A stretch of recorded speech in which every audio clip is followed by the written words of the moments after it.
नमस्कार। आज पनि एउटा भिडियो लिएर आएको छु मैले। यो चाहिँ सिप सम्बन्धी भिडियो छ मेरो। र आज चाहिँ मैले कार्नेस कसरी बन्छ भन्ने विषयमा एउटा सानो भिडियो लिएर आएको छु। यो चाहिँ कार्नेस बनाउने काम भइरहेको छ यहाँ, यो कार्नेसहरू। र हामीले यहाँ देख्न सक्छौँ, यहाँ यो पिठो हालिरहेको छ खोला।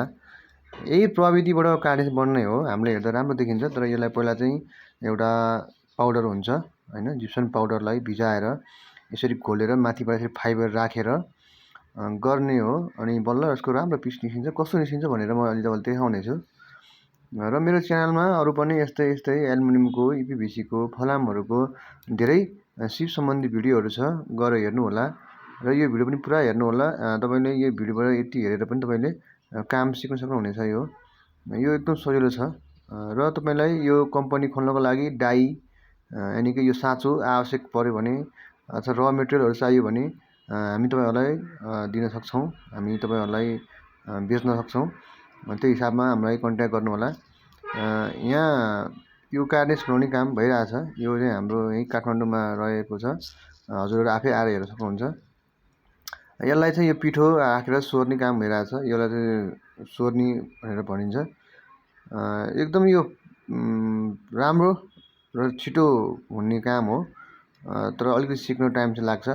1-2 दिन सिकेपछि त यो आइ नै हाल्छ, त्यति गाह्रो छैन। यो पिस यसरी निस्किरहेको छ, यसरी निक्लिन्छ पिस। हेर्नुहोस् यहाँ काम भइरहेछ। यो अलिक फास्ट मोसनमा छ, तपाईँहरूले हेर्दाखेरि हुन्छ।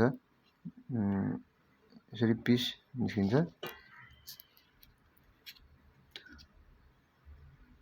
यो अनेक बुट्टाहरू, धेरै बुट्टाहरूमा आउँछ। यो धेरै बुट्टाहरू अनुसार बन्छ। अनि त्यही अनुसारको बनेर यसलाई सुकाउन लगिन्छ। यहाँ हेर्नुहोस्, पहिला सुरुमा यसो साँचोमा चाहिँ पहिलो लेयर पिठो हालिन्छ घोलेर। हो, त्यसरी घोलेर यसलाई फेरि हातले चाहिँ तल डाउन गरिन्छ। फेरि अर्को लेयर पनि हालेर त्यो पुरै साँचोभरि हालिन्छ। त्यसपछि पाला आउँछ फाइबर भन्ने एउटा हुन्छ। यो फाइबर हाल्ने काम भइरहेछ। हेर्नुहोस्, यो फाइबर हो। यो चाहिँ ग्लास फाइबर भन्छ। योले चाहिँ अलिक बलियो बनाउनको लागि यो हालिन्छ। अनि त्यो राखेपछि फेरि अर्को लेयर पनि त्यही घोलेको पिठो हालेर चाहिँ त्यो फाइबरलाई छोप्ने काम हुन्छ। अनि फेरि हातले यसलाई फाइबर र उसलाई मिलाउनु पर्छ, किनकि भित्र फेरि नत्र त्यो बुट्टाहरूमा पाल आउँछ। जस्तो हामीले चाहिँ साँचो राखेर बनाउँछ, देखाएको मूर्तिहरू बनाएको देख्नु भएको छ होला, त्यस्तै खालको हो यो। यसरी हातले यसलाई फेरि मिलाइन्छ। हेर्नुहोस्, यो फाइबर आउट भएको फाइबरलाई भित्र राखेर फेरि यसलाई मिलाउने काम भइरहेछ। यो पछि फेरि अर्को लेयर फेरि त्यो घोलेको पिठो हालिन्छ। हेर्नुहोस्, एकपल्टमा एकजनाले दुईटालाई दायाँ बायाँ गएर गर्न सकिन्छ। किनकि फास्ट सुक्ने हुनाले धेरै गर्दाखेरि सुक्ने पनि हाल्छ, फेरि राम्रोसँग फिनिसिङ आउँदैन। जस एकजनाले एकपल्टमा दुईटा साँचोमा दायाँ र बायाँ गएर गर्न सकिन्छ। र अब यसलाई एउटा हातमा रहेको एउटा डाई हुन्छ, त्यसले चाहिँ यसलाई सोर्ने काम भएको छ, ताकि लेभलमा मिलाउने। किनकि अब हामीले हातले मिलाएको त लेभल हुँदैन। र त्यसलाई चाहिँ हामीले साँचोले लेभलमा मिलाउने काम भइरहेको छ। हेर्नुहोस्, यो लेभलमा मिलाएर राख्छौँ। र यो मिलाएको चाहिँ 4-5 मिनटमा यो सुकेर निकाल्नलाई रेडी हुन्छ है। र यसलाई त्यसपछि बाहिर घाममा अथवा एउटा कुनै टहरोमा चाहिँ 3-4 दिन सुकाएपछि यो चाहिँ अब फिटिङको लागि रेडी हुन्छ। यसरी सोर्ने हो।